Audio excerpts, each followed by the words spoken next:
government rather than to the customer, they won't survive the other side. It's up to people to, for me, if a business puts out that you have to have a passport to enter the business, I'm not showing my papers. I know how this works in history. Yeah. I'm not showing my papers to enter a business because there's absolutely no reason for you to need to know my vaccine status for me to enter your business. It's not a medical decision, and I know how it's going to work out economically. But particularly because it's been shown that it's not stopping transmission. I think that, and it's such a good point, you know, that people are taking it actually to protect themselves, maybe at best. Mm-hmm. And the reality, really, and even people who are delighted with a, what's it called, like a recovered certificate, they still have to show their medical information. So they're still part, so they kind of feel, oh, well, I haven't had the vaccine, so I'm kind of cleverly avoided that, but they're still in. So the reality is it's going to move on probably from vaccines, and it's going to be something else. What happens when your 9 months runs out? This is coming for everybody. You might be going ahead and going to the restaurants right now because your passport is green. It's a matter of time before everybody's passport turns from green to red for various different reasons. It could be they could decide if you that you have mental health issues, and if you don't take a particular medication, or if that you have to take statins. Anything in order to participate in society. The new normal is a continual changing of the goalposts. So you will never be fully in. It is like the constant updates that you get in the computer. You're never completely updated. Same with your phone. Always happens at the wrong time as well, doesn't it? Just as you're about to do something, and it goes on, and you're stuck. And then you're stuck. You can't do anything. You're literally waiting. Well, you could be about to go out to eat, and because if you look at under the WF, we have the Internet of Things. They want to move into the Internet of Bodies. The Internet of Things is, so your watch connects with your phone connects with your fridge, your TV. Heating system, like everything. They want it to be Internet of Bodies, where you connect via, in their words, an ingestible, a wearable, or an injectable.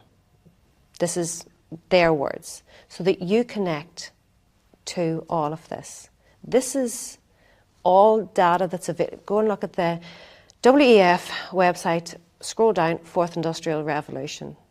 They want to blur the line between human and technology, robots. I actually mentioned the Fourth Industrial Revolution to someone recently, and I said, you know, I'm not a Luddite. That was what I said. I said, you know, and he said, just because you can do it doesn't mean you should. Oh, no. And I just thought that was, I kind of really hit home. I was like, absolutely. We kind of feel like it's inevitable, doesn't it? That we have this progress, technological progress, and we're going to be swept along with it, and we can't do anything. But we're not actually designed for this, are we? No, I was born before the internet.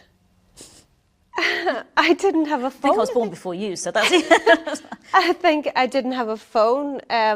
20 years ago, maybe I didn't have a phone. This is what's wrong. The law hasn't caught up with technology, and it's getting ahead of itself.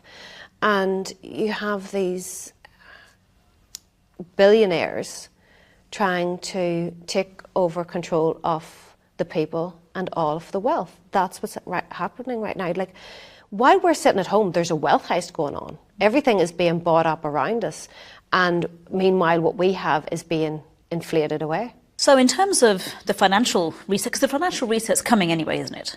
I mean, that's it. Well, it's the only solution to COVID. The only solution to COVID is a new financial economy.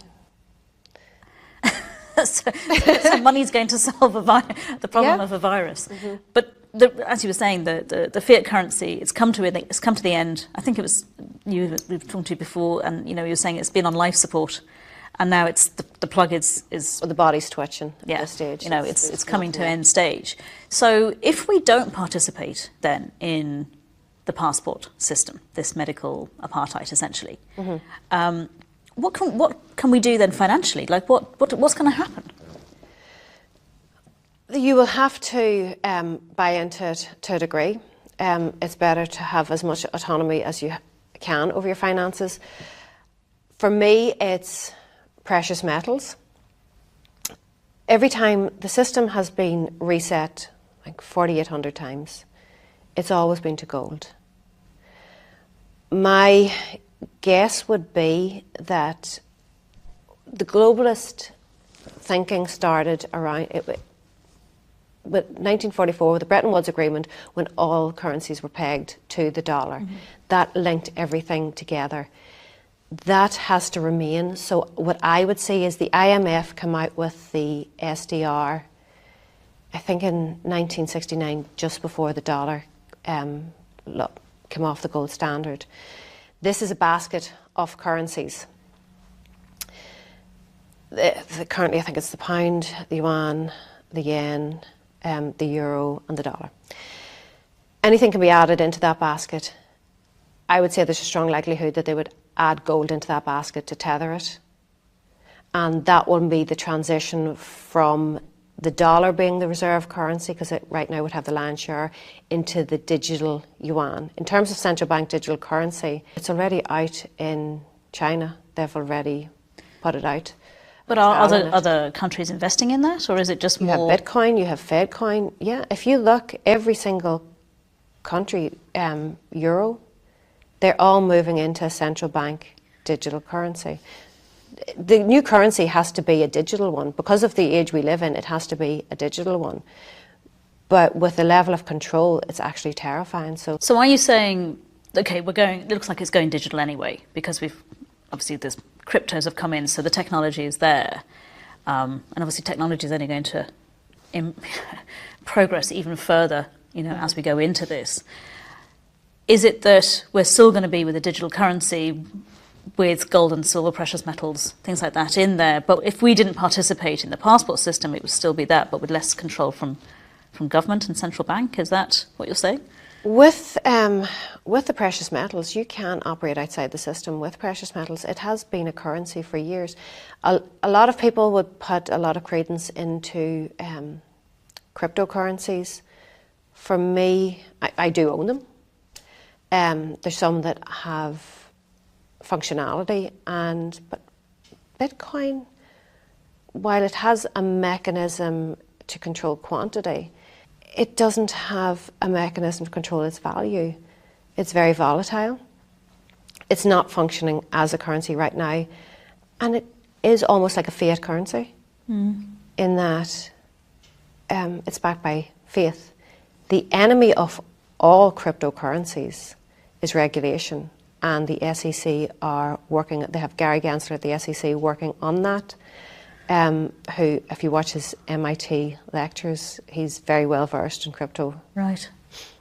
So that's almost like, in a way, they're quite happy then for people to go into cryptos, because it could be corralling people into something that now is, although it's not regulated now, if that comes in, it's like the gate's going to close in behind them. Is that? It's a speculative asset. The dot-com bubble all over again. Will there be ones that survive and thrive out of it? Absolutely. Is blockchain the future? Absolutely. They have complete transparency over every aspect of your life. They will, with your digital ID, they can put you onto a blockchain on the internet. They have full view of everything that you do. So there will be a lot that will survive. With the cryptocurrencies, if you reduce the custodians, it's easier to regulate, and a lot of people are using the exchanges.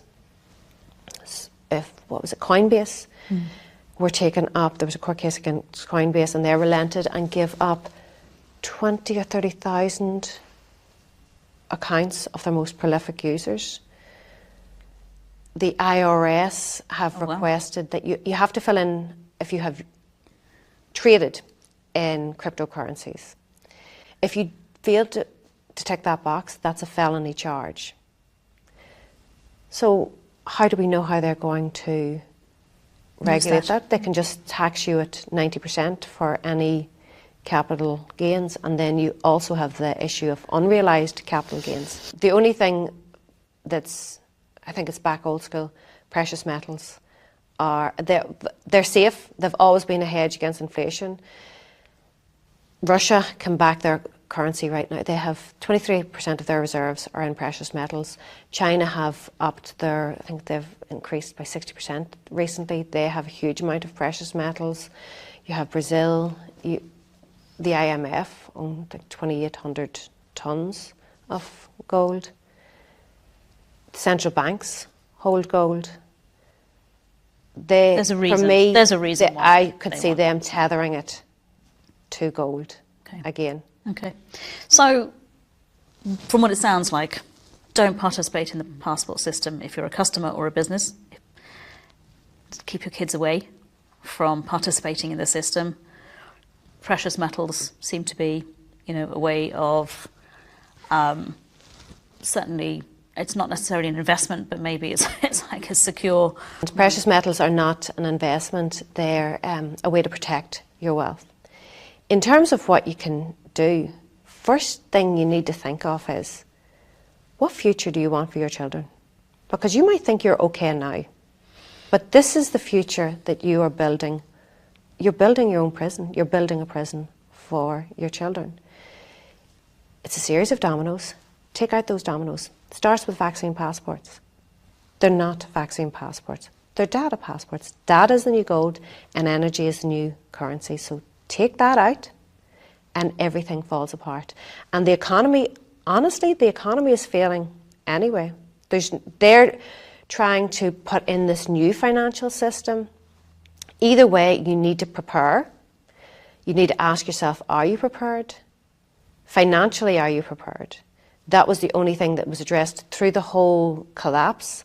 They only addressed the financial aspect. You were given money to stay at home. Are you prepared spiritually, emotionally, physically, mentally? Because this is coming. There is no going back to the old world. This is the new world that we're going to be living in if they succeed. I don't feel that they will succeed. Maybe that's optimistic. I like your optimism. Well, when freedoms are reduced, eroded away, empires tend to collapse. That's the Roman, Ottoman, French Empire. That's why they collapsed. So I do have hope, but protect your children. Do not let your children participate in this passport system. Know that if you do, for the sake of going to a restaurant, that you are leading them into a social credits system and slavery. The consumer economy has failed. We're moving into a credits economy where now the rich can buy credits, but that's the world that you're going to be putting your children into, a credit system where they will have to work off the debt that has been accrued. So it's like they've waged war against us. We are at war. Australia knows it, New Zealand knows it, Austria knows it. They're all out on the streets. We absolutely are at war. In a war situation, there is collateral damage. That's where we are standing with these injuries and deaths from this clinical trial, that they're being completely censored.